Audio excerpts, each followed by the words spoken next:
Jadi saat ini pertanggal 12 Januari kita sudah memulai vaksinasi booster kepada lansia dan kepada kelompok rentan. Kelompok rentan ini adalah mereka yang memiliki penyakit komorbid maupun mereka yang memiliki penyakit kelainan imunitas. Ya.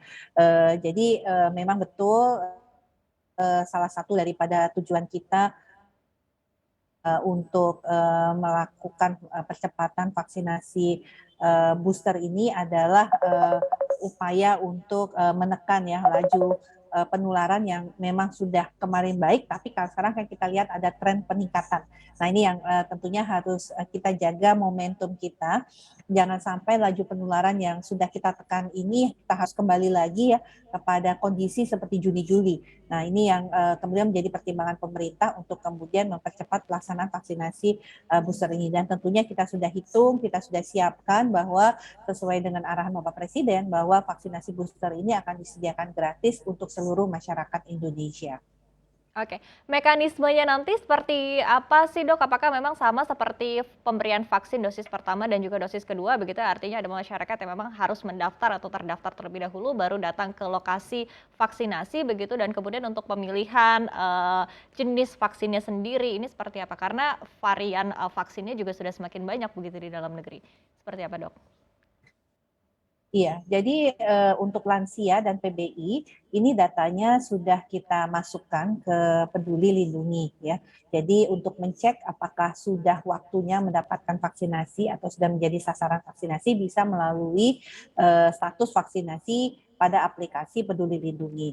Kemudian untuk mendapatkan tiket vaksinasi jadi otomatis bisa mendapatkan dari tiket vaksinasi yang ada di Peduli Lindungi tersebut, dan nanti pelaksanaan vaksinasinya adalah berdekatan dengan tempat tinggal dari yang sasaran vaksinasi tersebut. Jadi bisa ke puskesmas atau rumah sakit yang terdekat. Nah, kalaupun kita belum terdaftar di dalam Peduli Lindungi, bisa segera ke fasilitas pelayanan kesehatan, ke puskesmas atau rumah sakit secara langsung.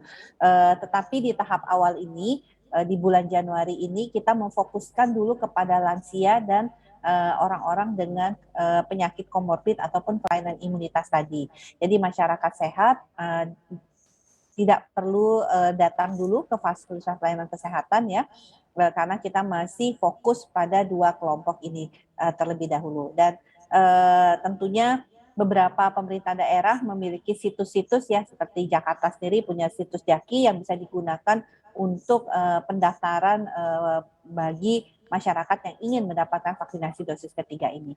Jadi Oke. tidak ada lagi mekanisme pendaftaran melalui Peduli Lindungi saat ini. Oke, dok, kemudian untuk jenis vaksinnya seperti apa sih dok? Karena kan kita ketahui bahwa untuk vaksin dosis pertama dan kedua ini kan dominasinya adalah Sinovac, kemudian ada juga AstraZeneca begitu. Nah kemudian dengan sekarang saat ini pilihan vaksinnya juga lebih banyak. Apakah ada daftar-daftar dari Kementerian Kesehatan begitu ya untuk amannya dosis vaksin pertama dan juga kedua begitu, dengan campurannya dosis booster ini seperti apa? Apakah memang ada daftar-daftarnya begitu dari Kementerian Kesehatan yang aman untuk dikombinasikan?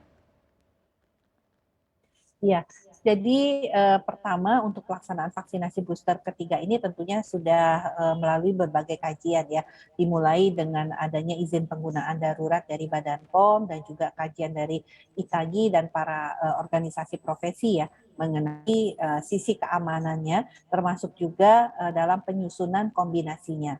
Jadi kita tahu bahwa vaksinasi booster ketiga ini bisa diberikan kepada seluruh sasaran vaksinasi yang sudah menyelesaikan vaksinasi sampai dengan dosis kedua, dan rentang waktu antara dosis kedua dengan dosis ketiga itu minimal 6 bulan.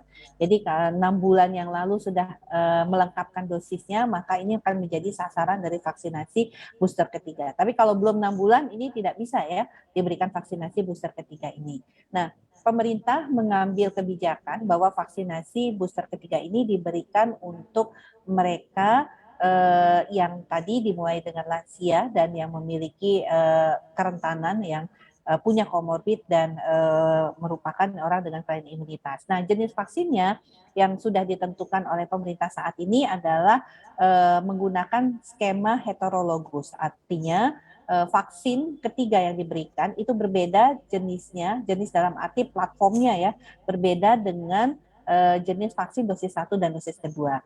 Nah, saat ini yang sudah kita tentukan adalah terhadap vaksinasi booster yang kita berikan pada penerima Sinovac dan AstraZeneca.